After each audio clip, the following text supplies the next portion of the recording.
नमस्कार दोस्तों। Cast classes में मैं चंद्रहास एक बार फिर से आप सभी का स्वागत करता हूं और आशा करता हूं कि पूरा कास्ट क्लासेज का परिवार अच्छा होगा, बेहतरीन होगा। लगातार परिवार बढ़ भी रहा है। आप अपना प्यार और सहयोग इसी प्रकार से बनाकर रखिएगा। हम बहुत जबरदस्त तरीके से हरियाणा जीके पढ़ेंगे। हम हरियाणा जीके के अंदर टारगेट 50 वीडियो लेके आए हैं। 50 वीडियो के अंदर जितने भी क्वेश्चन बनेंगे वो सभी पर्सन हम यहाँ करवाने की कोशिश करेंगे। टारगेट 50 में से आज ये भाई साहब हरियाणा जीके की पहली वीडियो। आप जो टारगेट 50 बैच के संबंधित या टारगेट 50 बैच जो वीडियो है, इससे यदि आप जुड़ते हैं तो इस वीडियो को आप पूरे 50 तक देखना। आज ये टारगेट 50 की पहली वीडियो है, ठीक है। जबरदस्त तरीके से, सबसे शानदार, सबसे लाजवाब, सबसे सटीक तरीके से हम हरियाणा जीके पढ़ेंगे। एक बार सभी साथी जल्दी से जल्दी जुड़िएगा। लोकेश कुमार कह रहे good morning sir, good morning भाई। सभी साथी जल्दी से जल्दी एक बार जुड़े। आज का हमारा जो पहला क्वेश्चन है ना, वो है पटौदी नगर का संबंध किस क्रिकेट खिलाड़ी से रहा है। पटौदी नगर का संबंध है वो किस क्रिकेट खिलाड़ी से रहा है, ये क्वेश्चन है। तो दोस्तों आप बता देना, नवाब मंसूर अली खां। नवाब मंसूर अली खां, ये भाई साहब जो अपना पटौदी पड़ता है ना, पटौदी पटौदी जो गुरुग्राम के अंदर है, गुरुग्राम जिसकी एससी रिजर्व विधानसभा की सीट कौन सी है, पटौदी। और पटौदी से कौन से क्रिकेट खिलाड़ी का संबंध रहा है, नवाब मंसूर अली खां। और नवाब मंसूर अली खां का जन्म कब हुआ था, 1941 में इनका जन्म हुआ था। भाई साहब एक साल जोड़ दे, 1942। दोस्तों याद रखिएगा, भारत छोड़ो आंदोलन हुआ था और भारत छोड़ो आंदोलन के समय हरियाणा के किस पूर्व मुख्यमंत्री ने अपनी गिरफ्तारी दी थी, हरियाणा के किस पूर्व मुख्यमंत्री ने गिरफ्तारी दी थी अपनी, तो आप बता देना। भाई साहब चौधरी देवीलाल ने, जिसका जन्म 1914 में हुआ था, जिसकी मृत्यु 2001 में हुई थी। प्यारे दोस्तों बहुत अच्छे तरीके से याद रखिएगा, भारत छोड़ो आंदोलन के समय कांग्रेस के अध्यक्ष कौन थे, तो आप बता देना अबुल कलाम आजाद। भारत छोड़ो आंदोलन के समय भारत के गवर्नर जनरल कौन हुआ करते थे, तो दोस्तों आप बता देना लॉर्ड लिलिथगो भारत के गवर्नर जनरल हुआ करते थे। और भारत छोड़ो आंदोलन जो अगस्त 1942 में स्टार्ट हुआ था, भारत छोड़ो आंदोलन में करो या मरो किसने कहा था, महात्मा गांधी ने कहा था। और किस पूर्व मुख्यमंत्री ने गिरफ्तारी दी थी, चौधरी देवीलाल ने। लेकिन याद रखें एक साल घटा दे, 1941, नवाब मंसूर अली खां का संबंध जन्म हुआ था। और नवाब मंसूर अली खां जिसका संबंध पटौदी से रहा है। ऐसा बताया जाता है कि 1961 में भारतीय टीम के कप्तान बने थे। कब, 1961 में। 1961 में भारतीय जो टीम थी, क्रिकेट टीम, उसके कप्तान बने थे। हरियाणा में पहला सैनिक स्कूल कुंजपुरा में खुला था और कुंजपुरा सैनिक स्कूल 1961 में खुला था। कल्पना चावला का जन्म 1961 में ही हुआ था। अर्जुन पुरस्कार की शुरुआत भारत में 1961 के अंदर ही हुई थी। और विश्व का पहला व्यक्ति जो अंतरिक्ष में गया था, जिसका नाम यूरी गागरिन था, वो अंतरिक्ष में 1961 में ही गया था। और गोवा पुर्तगालियों से स्वतंत्र 1961 में ही हुआ था। लेकिन गोवा स्टेट कब बना था, 1987 में। तो याद रखें, नवाब मंसूर अली खां जिसका संबंध दोस्तों कहां से रहा है, तो पटौदी से रहा है। पटौदी कहां है, गुरुग्राम में। और गुरुग्राम की एससी रिजर्व विधानसभा की सीट है, वो कौन सी है, तो आप बता देना दोस्तों, पटौदी एससी रिजर्व विधानसभा की सीट है। अगला क्वेश्चन है, बहुत ही शानदार प्रश्न है, हरियाणा विकास पार्टी की स्थापना किसने की थी। बहुत बढ़िया क्वेश्चन ये है कि जो अपने पास में हरियाणा विकास पार्टी है ना, इस हरियाणा विकास पार्टी की स्थापना किसने की थी, ये सभी को मालूम है। हरियाणा विकास पार्टी की स्थापना चौधरी जो बंसीलाल हैं उन्होंने, हरियाणा विकास पार्टी की स्थापना चौधरी बंसीलाल ने की थी। लेकिन क्वेश्चन तो ये है कि हरियाणा विकास पार्टी जिसका चुनाव चिन्ह लड़का लड़की हुआ करता था, वो हरियाणा विकास पार्टी चौधरी बंसीलाल ने बनाई कब थी, तो दोस्तों आप बता देना 1991 में। दोस्तों महम पड़ता है रोहतक में, और महम चीनी मिल कब बनी थी, तो आप बता देना 1991 में। दोस्तों हरियाणा का दूसरा आकाशवाणी केंद्र कुरुक्षेत्र है, और कुरुक्षेत्र आकाशवाणी केंद्र कब बना था, 1991 में। दोस्तों शीतला माता मंदिर बोर्ड, शीतला माता मंदिर बोर्ड, और ध्यान रखिएगा मनसा माता मंदिर बोर्ड जो पंचकुला के अंदर है, दोस्तों कब बने थे, तो आप बता देना 1991 में। और हरियाणा विकास पार्टी, हरियाणा विकास पार्टी जो चौधरी बंसीलाल ने बनाई थी, हरियाणा विकास पार्टी जिसका चुनाव चिन्ह लड़का लड़की हुआ करता था, वो कब बनी थी, तो आप बता देना 1991 में। ये चौधरी बंसीलाल जिसके शासनकाल में हरियाणा के सभी गांव में बिजली पहुंची थी। और चौधरी बंसीलाल के शासनकाल में हरियाणा के सभी गांव में बिजली कब तक पहुंची थी, तो दोस्तों आप बता देना, चौधरी बंसीलाल के शासनकाल में 1970 में सभी गांव में बिजली पहुंच गई थी। हरियाणा के सभी गांव में बिजली कब पहुंची, तो 1970 में पहुंची। उस समय मुख्यमंत्री कौन था, तो चौधरी बंसीलाल उस समय हरियाणा का मुख्यमंत्री हुआ करता था। चौधरी चरण सिंह एग्रीकल्चर यूनिवर्सिटी हिसार में कब बनी थी? 1970 में। ध्यान रखना, बहुत बढ़िया तरीके से एकदम पढ़ेंगे। गोहाना के किले का निर्माण किसने करवाया था? जल्दी से आंसर दें, जल्दी से बताएं। गोहाना जो सोनीपत में पड़ता है उसका किला किसने बनवाया था? गोहाना के किले का निर्माण किसने करवाया था? गोहाना जो सोनीपत में, बहुत बढ़िया भाई साहब। गोहाना का किला किसने बनवाया था? गोहाना के किले का निर्माण किसने करवाया था? तो आप बता देना दोस्तों, पृथ्वीराज चौहान ने बनवाया था। गोहाना जो सोनीपत में है, जिसका पुराना नाम गबन गोहाना अथवा गौधमाना है, वो गोहाना जिसका किला किसने बनवाया था? पृथ्वीराज चौहान ने। अरे त्रावड़ी जो करनाल में है, त्रावड़ी का किला किसने बनवाया था? पृथ्वीराज चौहान ने। अरे हांसी जो हिसार में है और आसीगढ़ का किला किसने बनवाया था? पृथ्वीराज चौहान ने। अरे पृथ्वीराज चौहान जिसका दरबारी कवि कौन था? तो आप बता देना दोस्तों, चंद्रबरदाई। और चंद्रबरदाई जिसका संबंध कहां से रहा है? तो आप बता देना भाई साहब, हिसार से रहा है। लेकिन गोहाना का किला पृथ्वीराज चौहान ने बनवाया था। ध्यान रखिएगा, महमूद गजनवी के पोते मसूद ने, महमूद गजनवी के पोते मसूद ने थानेसर के ऊपर आक्रमण कब किया था? 1037 में आक्रमण किया था। लेकिन दोस्तों यह भी ध्यान रखना कि गोहाना के निवासियों ने सबसे ज्यादा विरोध किस शासक का किया था? गोहाना वासियों ने या गोहाना के लोगों ने सबसे ज्यादा विरोध किसका किया था? तो आप बता देना, फिरोज शाह तुगलक का सबसे ज्यादा विरोध किया था गोहाना वासियों ने। नेक्स्ट पर्सन बहुत ही बढ़िया, पंडित जसराज शास्त्रीय संगीतज्ञ जिसका हाल ही के अंदर निधन हो चुका। पंडित जसराज जो शास्त्रीय संगीतज्ञ है, शास्त्रीय गायक है, वो पंडित जसराज जिसका संबंध कौन से जिले से रहा है? पंडित जसराज का संबंध पूछे कौन से जिले से रहा है, तो दोस्तों आप बता देना, पंडित जसराज का संबंध हिसार से है। पंडित जसराज का संबंध पूछे तो आप क्या बताएंगे? हिसार से पंडित जसराज है। नेक्स्ट पॉइंट, रत्नावली किसकी प्रसिद्ध रचना है? बहुत बढ़िया भाई साहब, रत्नावली। रत्नावली किसकी प्रसिद्ध रचना है? रत्नावली प्रसिद्ध रचना है किसकी? तो राजा हर्षवर्धन की प्रसिद्ध रचना है। राजा हर्षवर्धन की प्रसिद्ध रचना जिसका नाम क्या है? तो आप बता देना, रत्नावली। राजा हर्षवर्धन प्रसिद्ध लेखक हुआ करते थे जिनकी 3 पुस्तकें हैं, रत्नावली, प्रियदर्शिका और नागानंद। रत्नावली, प्रियदर्शिका और नागानंद किसकी रचना है? तो दोस्तों आप बता देना, राजा हर्षवर्धन की रचना है। राजा हर्षवर्धन की रत्नावली, प्रियदर्शिका और नागानंद किसकी रचना है? राजा हर्षवर्धन की रचना है। दोस्तों बहुत बढ़िया दोस्तों।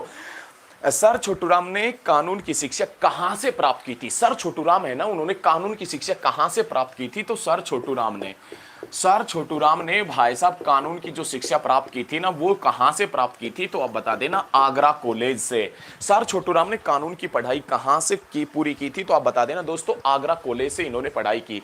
आगरा कौन सी नदी के ऊपर है? तो आप बता देना, यमुना नदी के ऊपर है। यमुना किसकी सहायक है? तो गंगा की सहायक है। गंगा गंगोत्री से निकलती है, गंगोत्री उत्तराखंड में है, उत्तराखंड की राजधानी देहरादून है। और हरियाणा के साथ में उत्तराखंड का कौन सा हिस्सा लगता है? तो दोस्तों देहरादून बता देना। 11 किलोमीटर लगता है और यमुनानगर जिले के साथ में लगता है। और यमुनानगर जिला 1 नवंबर 1989 में बना था, यह भी दोस्तों आप बता देना।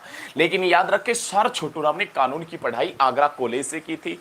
अब हमारे पास में मुद्दे की बात यह कि सर छोटूराम ने कानून की पढ़ाई आगरा कॉलेज से कब पूरी की थी? तो आप बता देना, आगरा कॉलेज से भाई साहब 1910 में पूरी की थी।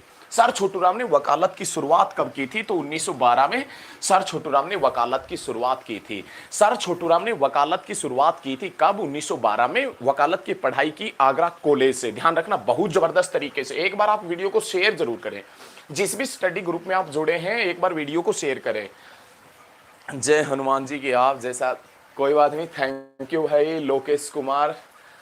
सर की उपाधि, हाँ, सर छोटूराम को सर की उपाधि है ना भाई साहब 1937 में मिली थी। और सर छोटूराम ने किसानों के लिए मार्केटिंग बोर्ड है ना 1938 में बनाया था। सर छोटूराम को दीन बंधु की उपाधि 1943 में मिली थी। 1943 के अंदर ही कुरुक्षेत्र से धर्मक्षेत्र समाचार पत्र निकला था। 1943 में ही अंबाला से सनातन धर्म समाचार पत्र निकला था। 1943 में ही सफीदो जींद से कायाकल्प समाचार पत्र निकला था। और दोस्तों 1943 में ही भिवानी के अंदर, दोस्तों 1943 में भिवानी के अंदर Bhiwani Technico institute for textile and science बनी थी। भिवानी के अंदर Bhiwani Technico institute for textile and science कब बनी थी, तो आप बता देना 1943 में। 100 घटा दें 1843, अंबाला कैंट बना था, अंबाला कैंट। और अंबाला कैंट बनने से पहले हरियाणा का कौन सा जिला कैंट हुआ करता था, तो करनाल। करनाल में मलेरिया की बीमारी फैल गई थी, जिसके कारण कैंट को कहां शिफ्ट कर दिया गया था, तो आप बता देना भाई साहब अंबाला में शिफ्ट किया गया था।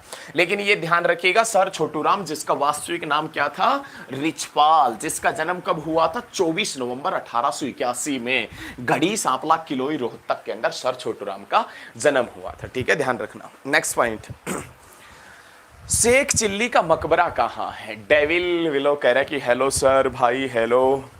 शेख चिल्ली का मकबरा कहां, बहुत शानदार पर्सन है। शेख चिल्ली का मकबरा पूछे, इसके बारे में सारी परतें खोल के रख देंगे, एक मिनट रुको। शेख चिल्ली का मकबरा कहां है, तो भाई साहब सिस्टम हैंग हो जाएगा एचएसएससी का। इस प्रकार का हम आपको तैयार करेंगे कि सिस्टम एचएसएससी का हैंग हो जाएगा, फिल्टर चौक हो जाएंगे एसएससी के। देखो, शेख चिल्ली का मकबरा पूछे तो आप बता देना भाई साहब थानेसर में शेख चिल्ली का मकबरा पड़ता है। थानेसर में शेख चिल्ली का मकबरा पड़ता है। बहुत अच्छी बात है। कुछ स्टूडेंट हैं हमारे ओल्ड स्टूडेंट, वो कह रहे हैं कि इसे हरियाणा का ताजमहल कहते हैं। डेविल विलोग सर बहुत दिनों में लाइव आए हो भाई। एक्चुअल में ना डेविल अब रोज आएंगे ना। शेख चिल्ली का मकबरा कहां है, थानेसर में। दोस्तों थानेसर जो कुरुक्षेत्र में पड़ता है। थानेसर का पुराना नाम पूछे तो स्थानेश्वर। थानेसर का पुराना नाम पूछे तो आप बता देना दोस्तों स्थानेश्वर थानेसर का पुराना नाम है। ये शेख चिल्ली का मकबरा है, ये थानेसर में है। किसके शासनकाल में बना था, तो आप बता देना शाहजहां के शासनकाल में बना था। और इसे किस नाम से भी जानते हैं, हरियाणा के ताजमहल के नाम से भी इसे जाना जाता है। और एक भाई साहब प्रसिद्ध लेखक हुआ करते थे जिसका नाम था डेविड रोस, प्रसिद्ध इतिहासकार डेविड रोस। डेविड रोस ने शेख चिल्ली के मकबरे को दूसरा ताजमहल बताया था। ताजमहल के बाद भारत में जो सबसे सुंदर कलाकृति बताई गई है, ताजमहल के बाद में जो भारत में सुंदर कलाकृति बताई गई है ना, वो भाई साहब दूसरी सुंदर कलाकृति वो शेख चिल्ली का मकबरा बताया गया है। और इस शेख चिल्ली के मकबरे को राष्ट्रीय महत्व का स्मारक कब घोषित किया गया था, 1958 में। दोस्तों दादरी के आगे चरखी शब्द कब लगा था, 1958 में। दोस्तों अमेरिका की स्पेस एजेंसी नासा कब बनी थी, 1958 में। और 1958 से 100 घटा दें दोस्तों, 1858। ध्यान रखिएगा दोस्तों, ध्यान रखिएगा, 1858 में हरियाणा को पंजाब में मिलाया गया था। हरियाणा पंजाब का हिस्सा बना था 1858 में। और हरियाणा भाई साहब, हरियाणा के अंदर दादरी जिला, जिसके आगे चरखी के आगे दादरी लगा 1958 में। शेख चिल्ली के मकबरे को राष्ट्रीय महत्व का स्मारक घोषित किया गया 1958 में। अमेरिका की स्पेस एजेंसी नासा बनी 1958 में। एक जोड़ देना दोस्तों 1959। ध्यान रखिएगा कपिल देव का जन्म हुआ था चंडीगढ़ में 1959 में। कपिल देव जिसका पूरा नाम कपिल देव निखंज है। और उस कपिल देव की बदौलत हम जीत कर आए थे विश्व कप 1983 में, 1983 में विश्व कप जीत कर आए थे। और 1983 जिससे अपन पूर्ण रूप से 100 घटा दें 1883। दोस्तों ध्यान रखिएगा, हरियाणा में आर्य समाज की दूसरी शाखा, हरियाणा में आर्य समाज की सेकंड ब्रांच जो है वो रोहतक में खुली थी, 1883 में खुली थी। किस जिले के जाटों पर आर्य समाज का सबसे ज्यादा प्रभाव रहा है, तो दोस्तों आप बता देना रोहतक के जाटों पर आर्य समाज का सबसे ज्यादा प्रभाव रहा है। ठीक है ना, मजा आ रहा है ना पढ़ने में। एक बार वीडियो को शेयर करो आप, है ना, शेयर करो भाई साहब, जबरदस्त तरीके से पढ़ेंगे। तो याद रखिएगा हरियाणा का ताजमहल किसे कहते हैं, तो शेख चिल्ली का मकबरा। और शेख चिल्ली का मकबरा कहाँ है, थानेसर के अंदर शेख चिल्ली का मकबरा पड़ता है। डेविल कह रहे कि सर आपके बिना ना हरियाणा जी के पढ़ने में मजा नहीं आ रहा था। आप डेविल भाई शाम को भी होगी क्लासें और सुबह भी, ठीक है। टोनी कह रहे हैं good morning sir, good morning.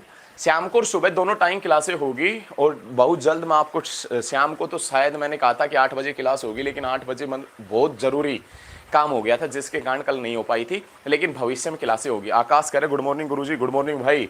देखो नेक्स्ट पॉइंट देखो, हरियाणा का पहला सैनिक स्कूल कहां खोला गया। ये प्रश्न मेरे को मालूम है, ये प्रश्न आपको आता है, लेकिन मैं तो आपको यहां सिखाऊंगा कि एक प्रश्न से और प्रश्न कैसे बनाते हैं, स्मार्ट तरीके से कैसे वर्क करना है। पढ़ते तो सभी हैं, सभी को आती है हरियाणा जी के, लगभग आती है। कुछ स्टूडेंट ऐसे होते हैं नहीं आती उसको और भी बेहतरीन आने लगेगी, लेकिन एक पर्सन से और पर्सन कैसे बनाने वो सिखाऊंगा मैं आपको। यहाँ पर ये क्वेश्चन पूछ रहा है कि हरियाणा का पहला सैनिक स्कूल कहां खुला था। हरियाणा का पहला सैनिक स्कूल पूछे तो भाई साहब हरियाणा में पहला सैनिक स्कूल खुला था कुंजपुरा में। और दोस्तों कुंजपुरा कहां है, तो दोस्तों आप बता देना करनाल में। लेकिन कुंजपुरा करनाल में सैनिक स्कूल खुला ही कब था? 23 जून 1961 में खुला था। 23 जून 1961 में सैनिक स्कूल खुला था। कल्पना चावला का जन्म 1961 में हुआ था। अर्जुन पुरस्कार की शुरुआत 1961 में हुई थी। गोवा पुर्तगालियों से स्वतंत्र 1961 में हुआ था। विश्व का पहला व्यक्ति अंतरिक्ष में यूरी गागरिन 1961 में गया था। हरियाणा का दूसरा सैनिक स्कूल कहां खोला गया?